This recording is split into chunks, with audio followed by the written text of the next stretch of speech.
So tell the girls that I am back in town.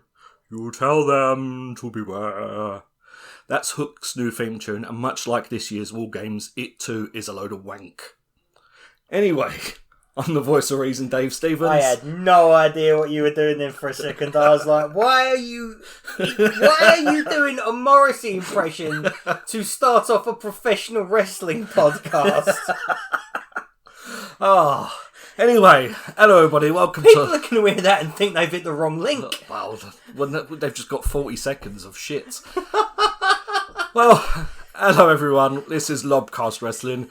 I'm the voice of reason, Dave Stevens. This is the confrontational Lee Hazel. He told me he was going to sing. I didn't believe him. Have you heard that theme tune? It's shit, isn't it? Oh, back in town. I have. It is like a Morrissey song. It's like the music don't go with the singing, does it? It's like he's a 1950s crooner or something like that. So I think that's what he's going for. He's going for like, old New York in like the 50s or whatever. But it just like a Jamie Hayter's fashion sense. It might be good in some circumstances, but not in a professional wrestling one. No. Just bring back the 90s if you want to do retro. 90s was the best time. Yeah. Peak of civilization. Anyway, I'm going to be talking about some WarGames today. Going to be talking about some Full Gear, because that was after the last podcast. So anyway, but before we talk about wrestling, it feels like a million years ago now at this point. But we can't possibly talk about wrestling until we've had some beer. Yes. So it was my turn this week. So I went in the local Tesco and I saw these. I don't know if they're any good because apparently they're gluten-free. So I don't know if that's a good thing or a bad thing. I mean, I've never really I've had gluten-free accidentally in the pub, and it never tasted any different. These looked interesting. So these are called Jubel beer cut with mango. Yeah. So the peach version of these is extremely popular. Peach. Oh, is it? Yeah. Well, I saw these in Tesco. And I'm very intrigued by this, actually. Oh, that was a nice... Oh, it smells nice. Got a nice whiff of... Smells very mango. Let's have a taste. Ching ching, ching ching. Oh, that's lovely.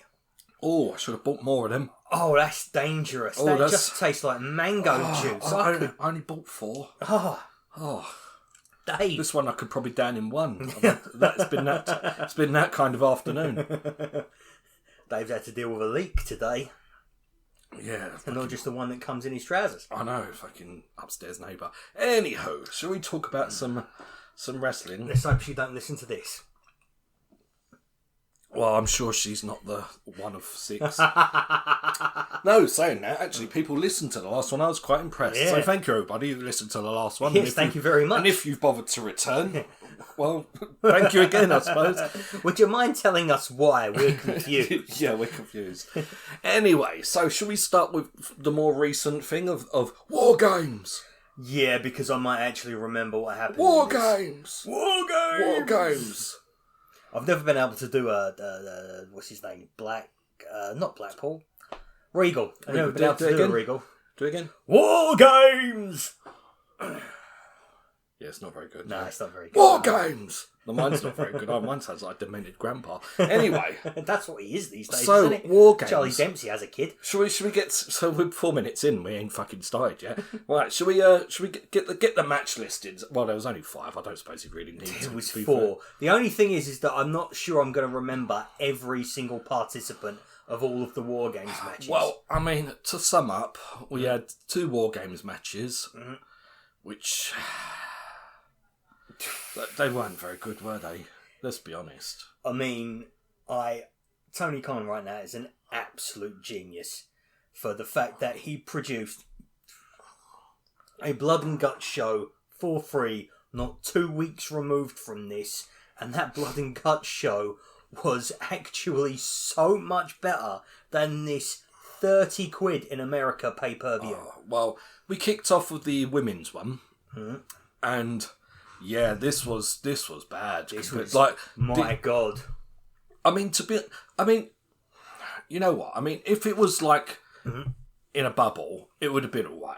But it would have been all considering what we got a couple of weeks ago. Yeah, this was they really WWE what gets me is WWE saw what happened a couple of weeks ago, and they thought, and they didn't think to try and. I think what they were going through their head is that typical WWE arrogance. They're thinking to themselves, we're not going to do all the big spots, we're not going to have all the blood, and yet still everyone's going to think ours is better. Yeah, but I mean, even with these two, there was like they shared spots amongst the two shows. There was a bit in this one where I think it was it AJ Lee went to come in the cage. Mm-hmm.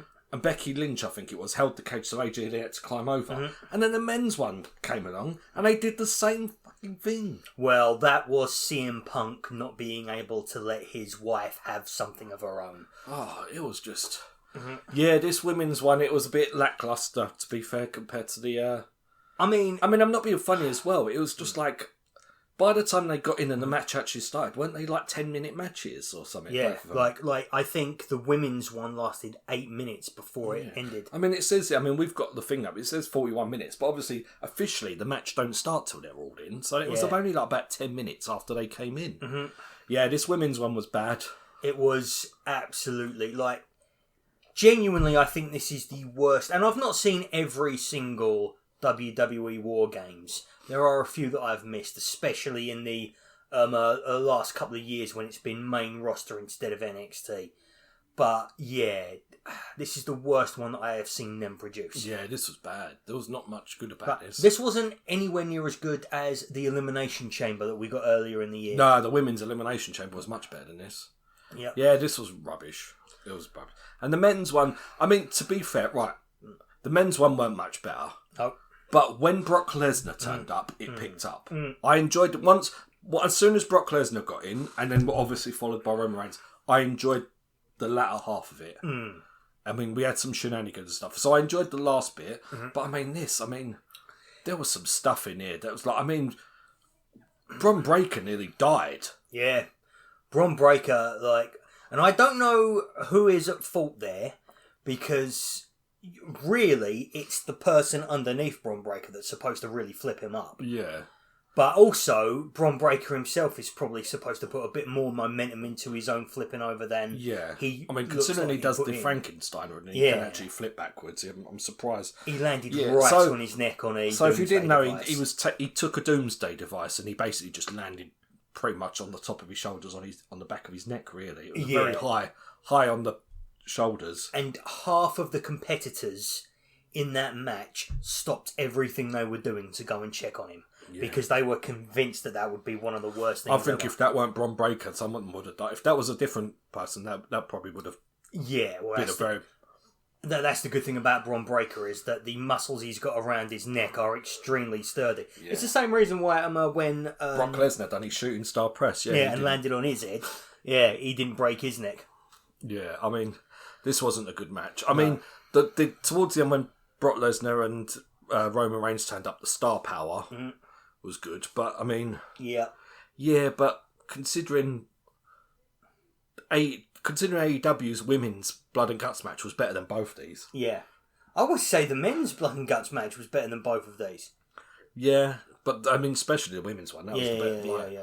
It's, I mean, Tony. Yeah, like you said, Tony Khan was genius booking these blood and guts matches because it just showed this up for what it was. It is really, really telling of the PG direction that WWE are continuing to go in, despite the fact that Triple H taking over from Vince McMahon and TKO taking over was supposed to be the start of WWE going in an edgier direction. They're two WarGames matches on a 4-match card, and they weren't even the best match on the card. No.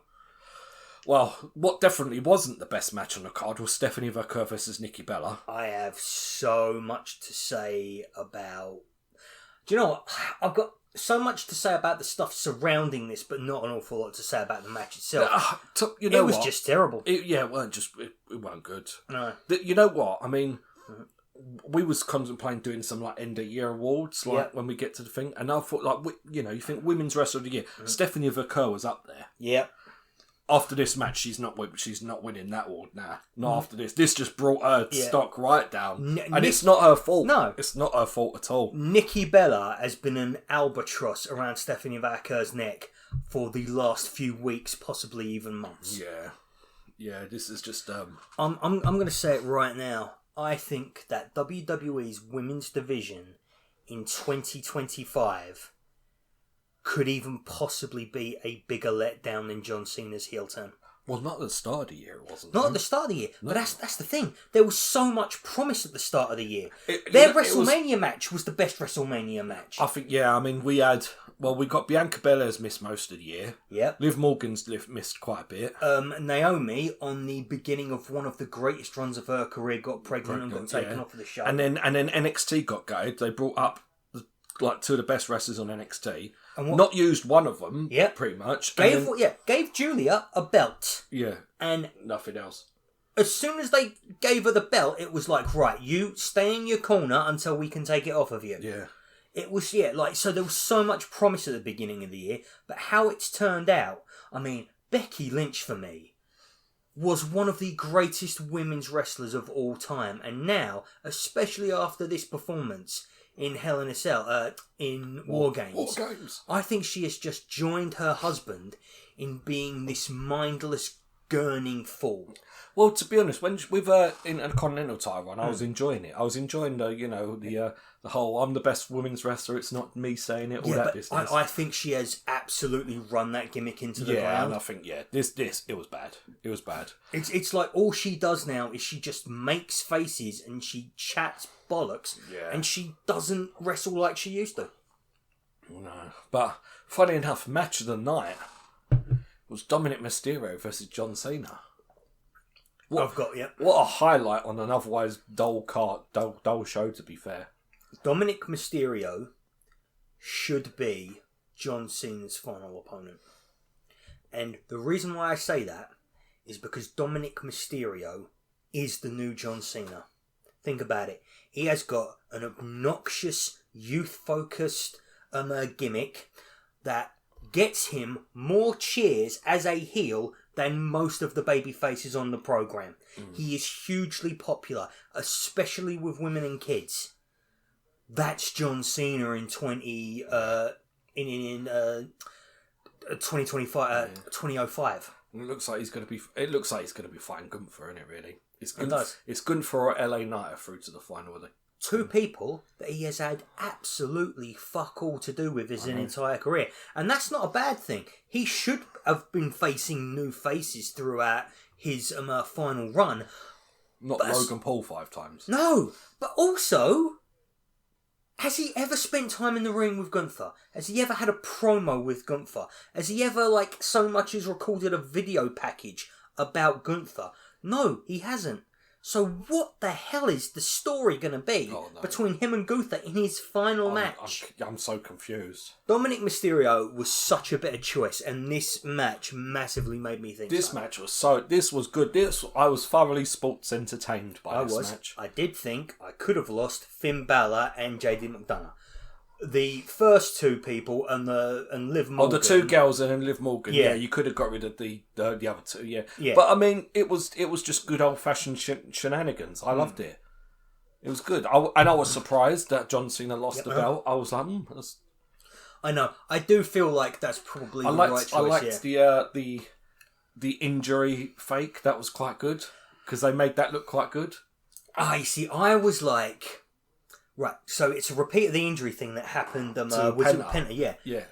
Now, think about the way that they filmed it on TV. They didn't focus on the injury whatsoever. They tried to take the cameras away from the injury. With this one, they kept it very much on Dominic Mysterio. So I was like, oh, okay. Yeah, they still done it well, though. They still done it well. It was very well executed. But I've heard that a lot of people... Because it did look like a botch.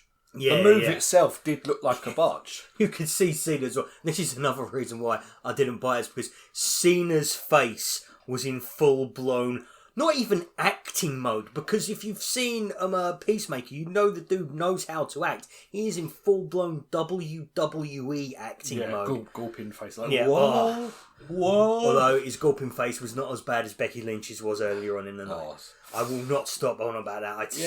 It was good. I enjoyed it. Well, that was WarGames. How far are we into the show already? We've already done WarGames. I think I think we spent the first two, the first 2/3. Yeah, it just wasn't a good WarGames. It wasn't. The first great, third was of it? this, we've done 15 minutes. The first 5 of which was bollocks, and then the second 2 5-minute segments. Well, we just went through an entire pay-per-view in 10 minutes. Well, it's only 4 minutes. There was 4 matches, and they were all wank, really. Apart from the one that I thought was going to be wank. Yeah. Do you Did know not what I mean? think this was going to be any good whatsoever. No, but then again, probably neither did WWE. To be honest, though, why has John Cena not been doing silliness like this all year? Well, just having fun all year. He could have just had fun all year and done fun stuff like because this. they had to do the heel turn, which I say this every single time I get the opportunity. They did the heel turn because they knew they had to do John Cena versus Cody Rhodes, and they didn't want anyone booing Cody. Yeah. That's always been my theory behind that. Wow. Never mind. Well, yeah, but they could have done the heel turn, but they could have just had a bit more fun with it, couldn't they? I suppose. But still. Well, I mean, there was Full Gear as well, but before Full Gear, should we do a bit of Wrestle Club? Yes, we can do Wrestle Club. Yeah. We'll do a bit of Wrestle Club. Right. So last time I recommended to you Stone Cold versus Bret Hart from Survivor Series. Yes. What did you think? That was excellent. Definitely like one of the matches that has been added to my Bret Hart oeuvre, because I'm a big Bret Hart fan. Yeah. I'm like, he's in my top 10 of all time. He's probably even in my top 5.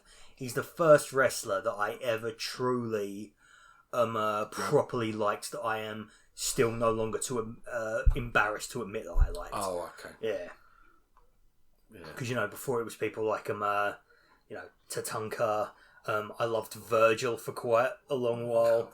And it's like, Virgil. Yeah. I only remember one match of Virgil's. I think it was like SummerSlam or something, where he won the $1 Million Championship. Yeah, I don't remember anything of Virgil whatsoever. He just he appeared on, I think it was for like a very brief moment in time, he was a face. And they kept replaying that on WWE television over and over and over again. And I didn't realise I was watching the same thing over and over. Well, I had a load of the tapes, so, as children of our age, you had VHSs and you'd just wear them out, wouldn't you? Yeah, absolutely, yeah. It's much like the kids nowadays when they just put Bluey on repeat and they whatever the fuck they watch. Some shit. Anywho, yeah, so that's what I recommended you, and you recommended me a WarGames match. Yep. Which I do believe I've seen before. And to be honest, I was watching it tonight and then I had to stop watching it to deal with the upstairs fucking leak. So I didn't get to watch the end of it, but I have seen it before, and I was being entertained watching it. But I will have to watch the end of it again. Was it a men's or was it a women's one? It was a men's one. It was the Undisputed Era versus... Oh, it would have been the one with Pete Dunne. Pete Dunne, War Raiders, and Ricochet. Yeah, I should have got you to watch one of the women's war game matches, because I think Kairi Sane has done the same trash can spot in every single women's war game that there has ever been. After I watched this week, I don't want to see a WWE women's fucking war games match. I don't want to see a war games match from them for a while. Until they learn how to fucking do them. In the meantime, maybe they should start doing them Survivor Series. Why don't you just go back to the traditional Survivor Series matches? Because, so a lot of people have been like, oh, that wouldn't have fixed the fact that there was no story. Yeah, but what it would have fixed is the fact that they didn't get shown up by Tony Khan 2 weeks out from the show. Right. So a War Games match is supposed to be a violent, bloody affair. Yeah. And yet, the most memorable thing that happened in the women's War Game match is that AJ Lee tried to hand Io Sky the big trash can. Sorry, it's Io Sky's spot, not Kairi Sane's. And then just got lifted up by Rhea Ripley. Yeah. Which was a moment of sheer whimsy. Yeah, it was a fun little moment that has absolutely no place. Marina Shafir stamping in glass and then stamping on someone's back. Exactly. Or having someone being held down while their friend watches as they get whipped with a title belt. The point of a War Games match is that it is a bloody, violent feud ender. Yeah. It was not something that you do a party match vibe to. You can do a party match vibe if it is a 5-on-5 traditional Survivor Series match. Well, getting back to Wrestle Club. Yeah. So Sorry, I went off on a rant. That's right. It's all right. We like to whinge. Those are the matches we recommended last week: the Bret Hart, Stone Cold, and the WarGames match. This week, I'm going to recommend to you, considering we're going to talk about Full Gear in a minute.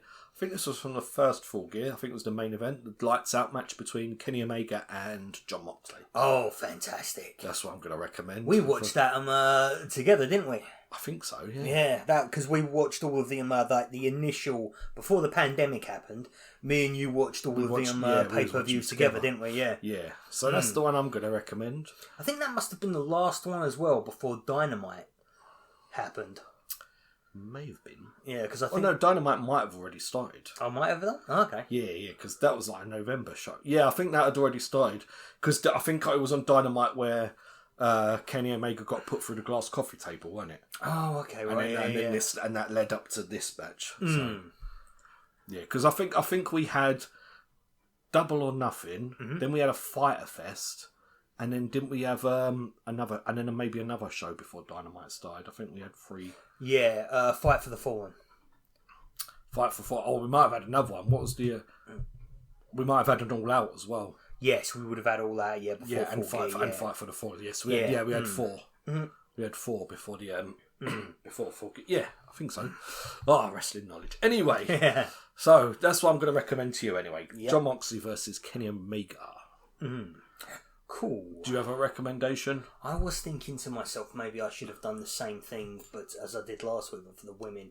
But no, I think. I mean, you can make me watch a fucking WarGames match. I won't appreciate it. No. But I think I am going to pull a bit of a fast one and say that I'm going to get you to see what I'm talking about. God, I've already drunk that beer. Yeah. I'm having another one. I need it. Oh, do you know what? Oh, nice. I've had a flash of inspiration. A flash of inspiration? I think. I mean, I was going to moan at you for being unprofessional and just getting this. Yeah, there looking we go. at this now, but that's to be honest, that's absolutely what I was after. John Cena versus Eddie Guerrero, parking lot brawl for the United States Championship. This is when Cena was in full thug mode. Okay, when was this? What show is this on? This is on. It's on the September 11th, 2003. So. Yeah, this would have been, so, like, this is properly... Is this on SmackDown or is it on a pay-per-view? I think it's on SmackDown, yeah. Oh, we'll have to find that, see if we can put that in the doobly-doo. Yeah, I will find it, like, don't get me wrong. Oh, was it there? Yeah, it's absolutely there, yeah. There we go. Yeah, so, like, this is when John Cena is still in his heel phase. Thugonomics. Being basically what Dominic Mysterio is doing right now. And... he's against Eddie Guerrero. So I feel like this is the absolute perfect match to sort of tie up. What year is this? 2003. So this is when... I probably have seen this. Yeah, so this is when John Cena... Is John Cena still a heel at this moment? I think he probably is, because I don't think he started being... 2003 would have been... Yeah, so he stopped being a heel about 2005 because that's when about WrestleMania 21 happened. And that's when he won his first championship at WrestleMania. It might have been earlier than that, because wasn't it the 2004 Royal Rumble where him and Batista fell over the top rope? Yeah, but they were both pretty established by that point, I think, weren't they? Yeah, but he wasn't the Thugonomics in 2004, was he? He'd already got rid of the Thugonomic thing. Yeah, of course. He was spinny belt John Cena by that point, I think. Yeah, but if you look there, you can sort of see he's not like, he ain't been... Oh, I look forward to watching this one, actually. Because that is exactly the sort of thing that... Now, don't get me wrong, because I have only just had this thought, I have no idea if that match is going to be any good or not. It doesn't matter. It's history. It's Eddie Guerrero. It's history. It's Eddie Guerrero. I mean, to be fair, if it's Eddie Guerrero, he's probably doing his damnedest. Oh, Christ, have you opened your second one already? Yeah, I need it. Going through these. I mean, plus it's delicious. This is really nice. It's absolutely fantastic. Again, we are drinking Jubel beer cut with mango. Absolutely we are. Oh, we aren't sponsored, but we'd like to be. Yeah, I'd like to just have free beer. Just send us free beer. We'll don't pay us. Just give us the beer. Yeah. Although I am obliged to say, if it was a wank beer, I would say it was wank though. Yeah, no. If you send us something that is a load of crap, yeah. Sours, don't bother with sours. The reason why this is really nice is because it's a fruit beer. It's not a sour. It's fruity, just like my co-host. What was it you called me today? I'm a Confrontational. Confrontational. See, you've been confrontational now. I know. I thought I was going to be very confrontational during the Survivor Series WarGames and bit, but I think I managed to raid it in just a little bit. You know what? To be fair though, we both know it was wank. Yeah. Anyone who watched it knows it was wank. I think this is the worst PLE of the year. I don't even think it's got any competition. I don't know about that. I mean, I don't know about that because at least there was a good match on it. Oh, what? What was the one that you don't think? I can't think of a fan, but I'm pretty sure WWE have had shittier shows than this. Surely. I mean, I did not like WrestlePalooza, but you apparently like that way more than I did. What even happened on WrestlePalooza? I don't even know what happened on WrestlePalooza. I was not the biggest fan of Crown Jewel, but you liked the Cena AJ Styles match that happened on it. Yeah, see, that's the thing. There are 4 matches, and 1 match is decent. Yeah. With pretty much everything, and the rest is crap. Although, to be fair, we also said to ourselves, like, if you took all of the good stuff in WrestleMania, put that on one night, and all of the bad stuff on WrestleMania, put it on another night. You'd have had one night. You would have had a good WrestleMania for one night, yeah. And you would have had one of the worst WrestleManias of all time for the other night, yeah. Yeah. True. It's true. How are we doing for time? Because we still got to talk about some Full Gear, because we haven't spoken We've not even gone for a half an hour yet. That's all right. We could talk about the good wrestling then, I suppose. Because, I mean, absolutely. to be fair, this was a couple of weeks ago now, so I'm having a bit of trouble remembering it. So I literally had to watch the first half of this show again just before you came round, because I was like, I remembered really enjoying Pac versus Darby Allin. I don't remember a single thing about it. Fortunately, I have, Timeless, the women's 4-way tag match. I could not remember one single solitary thing that happened in this. But yeah, because we don't take notes. Well, we're not professional like that. So there is one thing I do want to talk about with this Full Gear show. So I want to talk about, so again, they opened up with the spillover from the Tailgate Brawl. Yeah. Which I liked last time. It was still a good thing this time. I don't think they should do it every fucking time. No. I think it's stupid. And even though I like this match that spilled over, I think this did a disservice to one of the matches on the card, which I was really looking forward to. Because this spilled over, I think that's the reason we didn't open with Mercedes Moné. Oh, so you reckon that's why it ended up in the death slot? So Mercedes Moné ended up sandwiched between the main event with Samoa Joe and Hangman and the party match with the Bucks and Omega, right? And so the crowd were just like that. I think, you can't... So you had Josh Alexander and the Bucks taking on Jurassic Express and Kenny Omega in like the classic AEW trios... Big party match. Big fun time party match. A lot of spots, a lot of athletic moves. And then follow that, you then is normally like the cool down match. And they stuck Chris Statlander versus Mercedes Moné in. And to be honest, and also this women's match was one of the longest matches on the card. Second longest. So it just felt like the crowd were just so deflated at this point. And the match itself was great.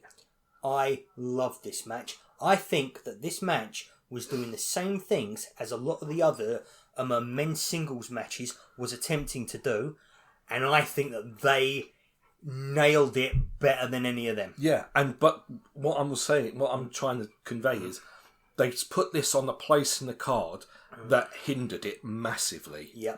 If this would have opened the show. I don't care that the Tailgate Brawl spilled over. This should have gone on where Pac and Darby Allin was. Yes. Because this match, putting it here, really, really, it just fucked the crowd up to enjoy this match. I always and ah about whether or not I take the crowd reaction into whether or not I'm enjoying a wrestling match, because I want to have the final say on whether or not I enjoy a match. I don't want other people to decide whether I enjoy it. It does help. It does help. And I will say... When you get the match, when you get probably, like, in my opinion, this was one of the best matches on the show. I really enjoyed it. Yes. But then, considering out of the 12 or 13 matches on the show, this was the quietest one. Yeah. And you think, well, why? And it's because of where they placed it on the card. If they anywhere else on the card, this would have had the crowd with them. And I think the crowd were just tight. That's all. And I'll be honest, I'm not one of these people who complains about the pay-per-views being too long, because I pay for these shows. I want to get my money's worth out of them. Yeah, it's not even for the fact crowd. That, no, it's because it came after the party match. Yeah. Yeah, the party match should probably have been in the death spot, because the party match, especially when it was always like Sting being involved in the trio stuff, the party match was always the thing that got the crowd back into it after being we was debating whether this would have been the main event, and I understand why it wasn't, because obviously you had the shenanigans with the main event, which we'll talk about in a bit. But yeah, I think because they placed it where they placed it on the card, they hindered a very good match, and it saddens me. Because, these two girls were great. And, I mean, this could have gone either way for me. Mercedes Moné losing is really interesting. Yes. I'm really intrigued to see what happens now. Is this the beginning of her downfall? This is really good for Chris Statlander to win. Yep. I just wish there would have been a bigger crowd reaction. Love the entrance. That little crash-landed UFO that she bursts out of. It was so good. Oh, it was amazing. And I tell you what this match has done. This has cemented in my mind that by Double or Nothing next year, or by possibly All In, Mercedes Moné should absolutely be the Women's World Champion. Oh yeah, I think this was a fantastic. I think she's got to lose them other belts, though, and I think. That's what I'm intrigued to see. Hopefully, this is like the Mercedes Moné will be the downfall, and then it will be like she rises from the ashes. I think it's like, so Chris Statlander is going on about how she's concentrating solely on the Women's Championship, which is why she's not in the tag thing. Yeah. And I think that's what will happen. Mercedes will lose all the belts, and then when she concentrates solely on the women's one, then she'll win it. Yeah. I love this match because I tell you why. It was so violent without any weapons in it. Yeah. It was just like, this had better stretching and submissions than Kyle O'Reilly and John that's Moxley. another thing I'm going to get into. So finish your thought, but I do have something to say on that. It had better striking than Pac and Darby Allin. It was such a wrestling match, and it was fantastic. Now, when you say about the violence, I want to say something. See, we had Kyle O'Reilly and John Moxley in a no holds barred match, and then which was then followed by a no disqualification match. Yep. Why did you put two hardcore matches back to back? Yep. That really took away from Mark Briscoe and Kyle Fletcher's match. Absolutely. Now, so really, if you would have just switched Mark Briscoe's match with Chris Statlander's match. Yep. And Mark Briscoe, also, being the winner of that match, makes you doubly think that Hangman Adam Page is not going to lose in the... Yeah. Which, spoiler alert, he does. But that's another thing they put... I mean, I enjoyed Kyle O'Reilly and John Moxley, really good. Yeah. I'm starting to enjoy John Moxley now, tapping out. I'm liking this... Yes. This downfall of Mox. This is John Moxley at the most creatively satisfying he's ever been in this is really good. And also, I've really enjoyed the stuff that he's... it's only been one match so far, but you can see, especially with the promo that he cut afterwards. So Kyle O'Reilly defeats John Moxley, taps him out. But afterwards, the promo that he cuts... It's the excuse, isn't it? Yeah, he excuses himself. He's stood in front of a lineup of people that he has brought on board to his faction, saying no excuses. That are all winning as well. Yeah, and they are all staring daggers into Moxley. I really want the first women's tag team champions to be Marina Shafir and whoever the hell she tags with, whether it's Megan Bayne or anybody else, just as long as she's one of them. Who's in the finals of that match? I believe it is. Oh no, it isn't, is it? Because Marina Shafir is... They're out, aren't they? Yeah, they lost, didn't they? Shit, I forgot about that. Damn. It's Tony Storm still in. Who else is still in? I think it's Tony Storm. It's the Timeless Love Bombs versus the Babes of Power. Is it really? The Babes of Wrath, yeah. I'd like to see the Babes of Wrath win it. Yeah, I'd love to see it. I think they deserve it. I think Harley Cameron's come on so much since Harley Cameron's brilliant, and so is Willow. Oh, because when she started with the QT TV nonsense. I fucking hated her. I thought she was so annoying. But yeah, she's brilliant. Yeah. But yeah, I really enjoyed this Kyle O'Reilly Moxley match. Oh, let me beer you up, Lee. Thank you, mate. You've got to catch up, mate. But I do really think Mark Briscoe following that was a bad choice. Did you put ice in that bag? No. It's still frosty cold. That's amazing. It's nice, isn't it? It's refreshing. It's good. Yeah, Mark Briscoe, Carl Fletcher, another good match. I really enjoyed it. But yeah, it's another one. You just put two hardcore matches back to back, so it kind of downplayed it a bit when you just seen one. So this is where because we do this twice in a month. We do it fortnightly. I'm under no obligation to rush watching it and see it the next night. So we're a lot different to the other content creators when it comes to wrestling commentary. So I stopped after Kyle O'Reilly versus John Moxley and I watched Mark Briscoe and Carl Fletcher like the next day. Oh, see, I watch it all because I don't want it to get ruined. Because, Yeah. Something will pop up on my phone and ruin these things for me. So I absolutely, watch it. yeah. But I just think following a hardcore match with another hardcore match is stupid. Although one thing I would say, I think that the promo that they did before the Mark Briscoe match, when Mark Briscoe explains... Because Mark Briscoe used to be in a tag team with his brother. And his brother, unfortunately, tragically, was in a car crash. He died. And this is the most honest and real I think I have seen Mark Briscoe get about this on television. I think it was absolutely fantastic. I think this is the kind of thing that actually needs to be on TV rather than introducing him in the pay-per-view. Yeah, it was a great entrance for him, but this was such a match seller. You could have put this on Dynamite and sold another 2,000 pay-per-views easy with that. Yeah, it was a good match. It was a good match. I just think I think it should have been this and the women's match should have been switched places. Yeah. So let's go back to the beginning of the card then. We'll go through it and we'll finish on. We'll finish on the main event. Yeah, I mean Pac and Darby. It was a fine match. I barely remember. It wasn't outstanding. Yeah. I enjoyed because this is fresh in my memory because I was watching this literally before you came in. I love the fact that the story they were telling here was that Pac wanted to face Darby Allin in a just straight up wrestling match because Pac believes that Darby Allin, he's all weapons and violence and high spots. And actually what happened here was that Darby Allin out wrestled Pac and Pac had to use a baseball bat to defeat Darby Allin. But not just any baseball bat. It was Sting's baseball bat. Yeah, it was good fun. Yeah, I remember it now. Now you're saying it. It was good fun. It's weird because it didn't wow me. No, but it's just a testament to how good AEW's overall product is. I can say this didn't wow me, but it's still a fantastic match. Yeah. You know what I mean? It's like it sounds like I'm shitting on it, but I'm not. It's just like they do so much better stuff. Yeah, it's a different standard. That even their stuff that I'm not too into is still great. Absolutely, yeah. Yeah, I mean, this was a good match. Mm-hmm. We also had the women's 4-way tag team match. This was just nonsense fun as well. This was absolutely nonsense fun, and I watched this before you came in, and I still couldn't tell you a single thing that happened, but I do know that I really liked it. It was good. It was good.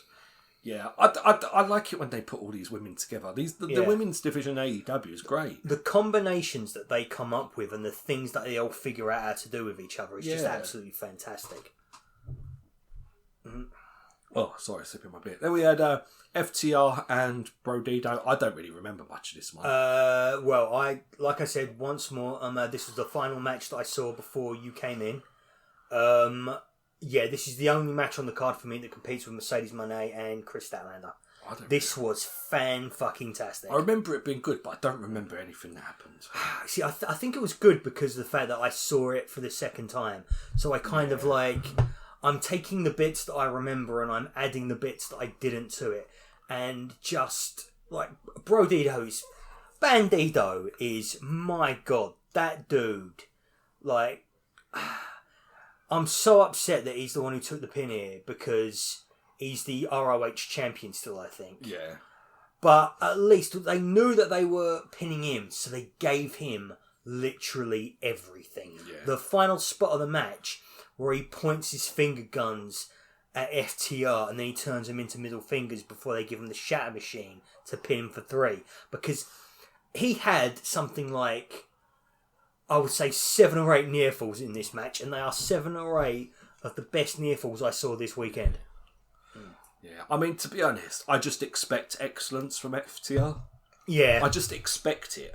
And then when you have a match like, for example, the one in Toronto between them and Edge and Christian, and you don't get that excellence, it's a bit of a letdown. The thing is, even that match was a good match, though. By conventional standards, Yeah, absolutely. it was a good match. But we were because it was in Toronto, it was in Edge and Christian's That's hometown. what I mean. I was It's just like expecting so but that's much what more. I mean with this AEW stuff. It's like when I watch this, like I expect more from an AEW show than a WWE show. I'm more critical of an AEW show, whereas WWE can put on an half decent match. You go, oh, it's a decent match. Whereas if AEW put on that match, I'd be like, what a shit match. Yeah. Do you know what I mean? Then we had why did we got a new belt? I don't fucking know. No. But Ricochet won it, which I was very surprised with. I'm going to say something about this match. I think that the Casino Gauntlet is the antidote to everything that is wrong with the Royal Rumble.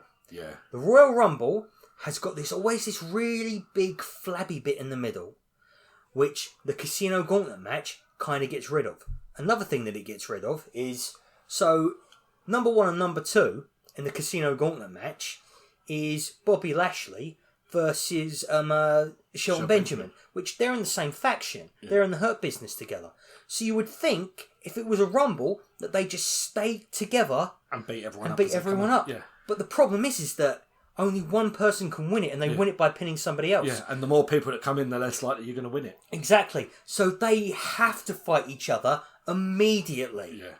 Yeah. It's so good. I'm pleased Ricochet won, because I just thought Bobby Lashley was a shoo-in for this. No, see, here's the thing, is the reason why I know Bobby Lashley was not winning this belt. Why is that? Because they apparently are touting this as a travelling championship. You're going to be going down to CMLL. You're going to be going over to Rev Pro and New Japan. And he ain't doing all that Which travelling. is basically what the International Championship was supposed to be. This is my right. So there's a bit of a convoluted situation going on with the... Right, yeah. So apparently the International Championship is actually now back, by the sounds of it. So because the Unified Championship has gone away. The Unified Championship has gone away because the Continental Championship is now up for grabs in the Continental Classic. So Okada is now the International Champion. So now, my theory on all of this is that they've separated those two belts so they can stick the Continental Crown onto the National Championship, have that be the Unified Championship, and have the International Championship be the Travelling Championship. Maybe. Because that makes grammatical sense, at least. Despite the fact that nothing else there does. I don't know what's going on. But I'm glad the International Championship will be separate. Yes. And I will say... what they should just do is have the winner win the Continental Championship, but just never defend it. Yeah. And it's just like...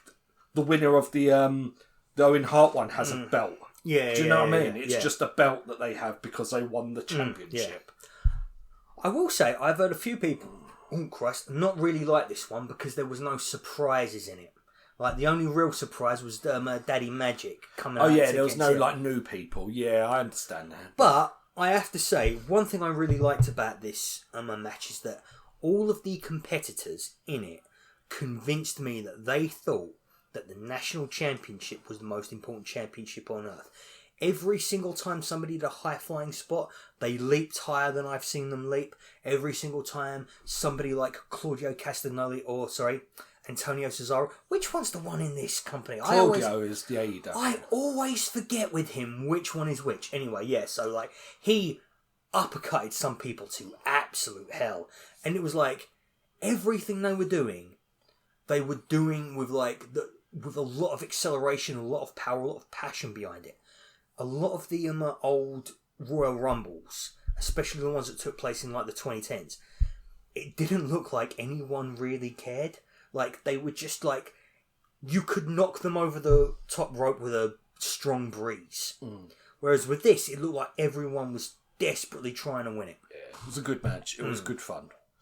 I mean, not the greatest one of these gauntlet matches, but it was good fun. But that's the thing. I mean, the best one will always be, to me, the one that I was there for live. Yeah. The but even the ones that ain't so good are good. Yep. We also had the trios match that we mentioned earlier. Alexander Bucks versus Omega and Express. Josh Alexander and the Bucks, versus... This was good. This was a good old-fashioned party match. Yeah. With the... I mean, it was more about the post-match, to be fair. Let's be honest. It was, yes. You know, with the old... well, basically, Omega got the beat down at the end. Yeah, and the Young Bucks, despite the fact that they've just won Don Callis $1 million, and Don Callis is going to share that with them if they join the family. Yeah.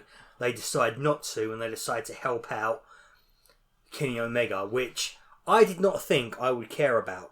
But then when Kenny Omega, initially refused to accept their friendship, only to then go in for the hug, I was like, crap, they got me again. They've been doing this dance for 5 years and they've got me again. But this is what we've been saying on the last... This is that I want to see what happens on Dynamite. Yeah. Now because of this. I want to watch Being the Elite now because of this. Because they've been talking about stuff like this on Being the Elite and things like that. So, it makes me want to see the show, and this is what I've been missing. Yeah. And I really enjoyed it. And the match was just good fun anyway. Just good spots. You know, these guys will always do this sort of stuff. Absolutely. I really enjoyed Josh Alexander in this match. I'm having trouble saying his name. Josh Alexander. Yeah, I don't know why. It's hard to go from the Osh sound to the Alexander sound. Josh Alexander. I need to take a pause. I suppose we better talk about this main event. Yeah. Now, this is where fatigue really settled in for me. See, I have some things, right? So, I didn't like the match itself. I thought the match was a bit pants. I mean, it weren't a pants match. No. But again, like we've just said, even a pants match in AEW is still, you know... It's still a good match, but it's probably in the bottom 3 matches on the entire card. But it was more about the post-match and the shenanigans at the end. So Hangman Page basically got screwed out of the title. Now... Part of me, I'm not too happy that Hangman's lost. Because I think, here we go, another lackluster Hangman title range.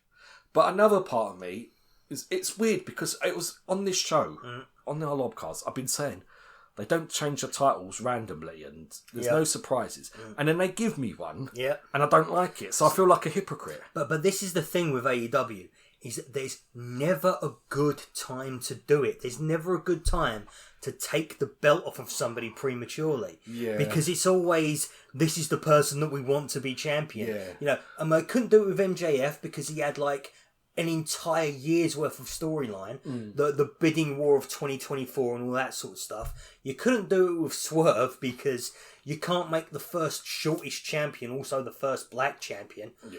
You can't... Oh, you probably could have done it with Joe, which, to be fair, I think Joe's going to lose it soon anyway. Yeah, now see, that's what I mean. I mean, I don't like the fact they took it off Hangman, but I think the way this would have... If Hangman would have won, they would have had to just drop the Joe storyline. Yeah. That would have been it. But now, see, if it's the case of Hangman's going to win it back very soon, with the help of Swerve, I'm kind of into that. So I'm intrigued to see how it goes. I personally think Hangman's going to win it back soon with the help of Swerve, and then Swerve will turn on him. I think, and that'll be the program. I think what's going to happen is that Swerve is going to win it with the help of Hangman, because I think that what they're going to do is they're going to do a reverse All In from Texas this year. Oh, okay. Yeah, so that's why. I think Joe's going to lose it quite soon. Though. I've got to say, I don't know. I think its winner is coming. Yeah. It's Samoa Joe versus Eddie Kingston. Oh, yeah. For the AEW World Championship. Yeah, that's another one, because I was talking to Ness. Eddie Kingston had a match, didn't he, on this week's Dynamite. And I was saying to Ness, I said, since he's come back, I've not really been into Eddie Kingston. Yeah. Not really felt him at all, not like before. He just seemed to have lost the step. And then the match happened, And then he cut that promo, and I was like, yes, I'm back on board with Eddie Kingston again. Absolutely, yeah. I think that's all I was missing. I was just missing an Eddie Kingston promo. He hasn't had a chance to... No, yeah, he hasn't give me one since he came back. Yeah, and I think that's what I was missing. Eddie Kingston needs to talk. Mm-hmm. And that's what I was missing. But, I mean, yeah, so it's weird. This was a weird one for me because I thought the match was a bit pants. Mm. And while I'm not enjoying Hangman losing it, it is kind of what I've been asking for. Yeah. So for me to say I don't like it feels a bit hypocritical. And that basically means that right now what we're doing is we're normalising the idea that these championship reigns can be shorter. Although, see now, whether you like it or don't like it, I want to see what happens on Dynamite. Yeah. And that's what I've been missing. Yeah. I want to see what happens. I want to watch. And here's the thing as well. The return that happened afterwards. Swerve coming back. God. I'm about to use a word. We forgot about the heel turn from old Hook. Hook turned heel. Oh, no one gives a shit about Hook. We do. You literally opened up this episode of the LOB Cast. Tell the girls that I'm back in town. Tell them to beware. Give me a fat beat, Lee. Oh, Give me a fat beat. Jesus. No, PH fat. I want a PH fat beat. was that the extent of your beatboxing? It sounded like you was going to fucking spit at me. I don't know how to beatbox. Nor do I, really. We're white boys. We don't do beatboxing. We don't do the hip to the hop. The hip to the hop.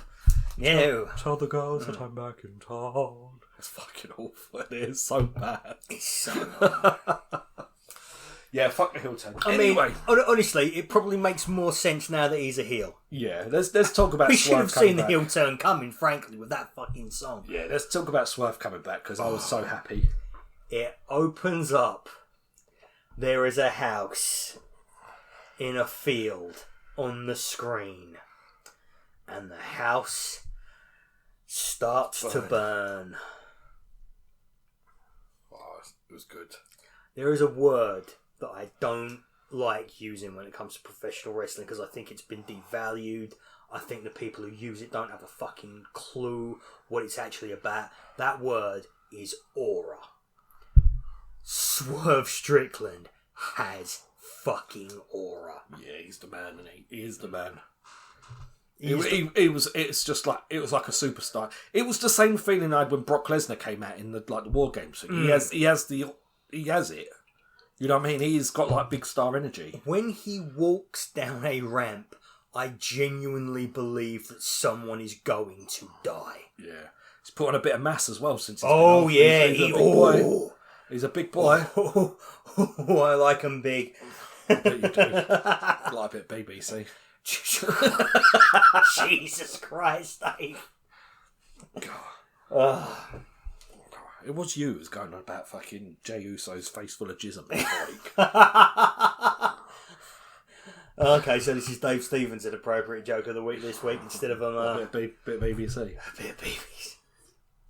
I just love some BBC on my wrestling. Oh, jeez. Right, on my wrestling. We can't. On my wrestling. Stop saying it. We'll never get on the fucking algorithm. Jim Cornette. I like it on my wrestling. Right, back to the I'll tell you what he did. What's the time on this recording? Where are we getting up to? Yeah, no, we should start, wrapping it up right about now. Wrapping it up before I get into trouble doing my Jim Cornette impression. Oh, good lord. Oh, no. Well, nobody ever makes it to the end of these things, so I think piece of shit came out. He fucking hates AEW. I wonder what he thought of this show. I've not listened to Jim Cornette in a while, actually. Unless he's not cropped up in my algorithm, so I'm guessing he's either stopped talking about it because nobody watches him talk about it, or I have catered my algorithm to people who've got a bit more of my taste in it. Yeah. Because that's the thing that happens, is that you stop watching something, like if you miss 2 episodes of something that the algorithm constantly puts down your throat, then you never see that thing ever again. Yeah, and then you watch something once and then you get inundated with it, didn't you? Oh, yeah. There's a dude called Deontay on him. He's a WWE content creator. Lovely guy. Nothing against him. But for the love of God, I've seen his video like twice. Why do you keep sending it to me? Stop it. I don't care. Anywho, well, I mean, so that was Full Gear. That was WarGames. That's pretty much all the wrestling, I think, wasn't it, really? Is there anything interesting else that happened? I mean, I watched Raw. I watched this week's Raw. Nothing to write home about. The Last Time Is Now tournament is one of the most anticlimactic ends to a person's career I think I have ever seen. Yeah, it's bad. To be honest, though, do you think they've had to change it? Because, I mean, I thought Sheamus was in for it, and he's been injured, hasn't he? So, yeah. Do you think something's like that? Something, mate, I don't know. I'll be honest, Dave. I think you are the only person on planet Earth who ever thought that Sheamus was going to be. Yeah, it's copium, mate. Copium. Yeah, you're Adam Copium. I like that. But yeah, like that tournament was filled with a bunch of people who he has not had any interaction with since the tournament started. I don't think I've seen a single proper promo talking about why people want to be Cena's last opponent. It's almost the antithesis of Cena's career, where it's all been about the in-ring, except for most of the people, they're not the greatest in-ring competitors. Yeah. Jey Uso, LA Knight, The Miz. Some of them are really good, but they haven't had that like these tournament matches have not had that feeling of, oh, this is one of the biggest opportunities of somebody's lifetime. We are going to have one of the, like, I am going to go out tooth and nail to try and win this opportunity. And it just has not had that feeling. Yeah, it's kind of sad. I think so. By the time we do our next logcast, John Cena would have retired then, I think. Yeah, so what do you think is going to happen in his final match? I don't know. I don't care. that's the sad truth. Yeah. I don't care. I'm sure they will. I'm about as interested in it as I was Goldberg's final match. Yeah. Now. That's how interested I am now. Yeah, it is an absolute head scratcher, isn't it, what they've done with this? It is. It's... Because I mean, to be fair though, if they do Gunther, I really enjoyed Gunther's match on Raw last night. Yeah. Oh yeah. Gunther's got some of the, like, probably maybe one of the reasons why he's doing this is because he's one of the most steady hands you can have. So even his match with Goldberg was actually a pretty decent one. Yeah. Hang on a minute. So were we saying in the same year we're going to have Goldberg and John Cena retire both to? I mean, that's possibly Gunther. Well, here's the thing. So if he beats John Cena, then he gets a massive push and he gets to have this legend killer gimmick. The kind that Randy Orton had back in the day. Yeah, because he would have knocked off Goldberg and John Cena. And he gets to effectively be this big, huge heel. The problem with this is, I don't see them wanting Cena to do the job to Gunther. I think John Cena's going to go on his back. It's John Cena. I think he wants to. I just don't think he will. I think he will. He's just put over Dominic Mysterio. I think he will. But here's the thing. The reaction to that, I think, is going to be extremely poor. I think that a lot of the people who have not only travelled the length and breadth of the United States of America, but have come from all over the world to see Cena's last match, did not do that to see Cena lose. I think it's up to Cena though, isn't it, really? I think Cena's got the last word. But that's the thing. Whatever it is, I think they're on a hide into... If you beat Gunther, then you've given Gunther another loss, which he did not need after losing to Jey Uso. What if it's LA Knight though? I don't see it being LA Knight. I just don't see it being LA Knight. No. You could not make me more certain. The only thing that I think that could possibly happen for it to be anyone other than Gunther is for Brock Lesnar to invade the middle of the Last Time Is Now finals, beat everybody to absolute shit, and say I'm fighting John Cena. Yeah, and say I'm fighting John Cena with his last match. That's the only thing that I could think. Wow. That is yet to be seen. Well, we will know by the time we next see us, and I think next time will be our last show before Christmas. Yeah, probably. Probably the last proper show before the new year, because I think we're going to do an award show at the end of the year, are we? Yeah, it'll be another Tuesday, however, because I've got drinks on the 17th. Okay. Yeah, oh yeah, by the way, people, yeah, you're hearing this a day earlier than usual because I'm having to do this because I've got a birthday party to go to on the... Because he's prioritised his brother-in-law over the podcast. I prioritise my social life over wrestling. He's prioritised... I should have my content creation... He's dropped me out for his brother-in-law. I should have my wrestling card taken away. It's unacceptable. I would beat my brother-in-law with a brick before cancelling on you, mate. That's how much my friendship means. That's how much you give a shit about your brother-in-law. Yes, true. I hope he's not. Now, which one it is, I'll let you two fight over that. No, I'm not kidding. They're all right. He has always been very complimentary about you. Yeah, my brother-in-law, he's all right. Now, which one that is also... Oh, Christ, let's get this show on the Well, road. anyway, Say it, Dave, say the line. Well, it's goodbye from me, it's goodbye from Lee, John Cena's retiring, and all of you can fuck off.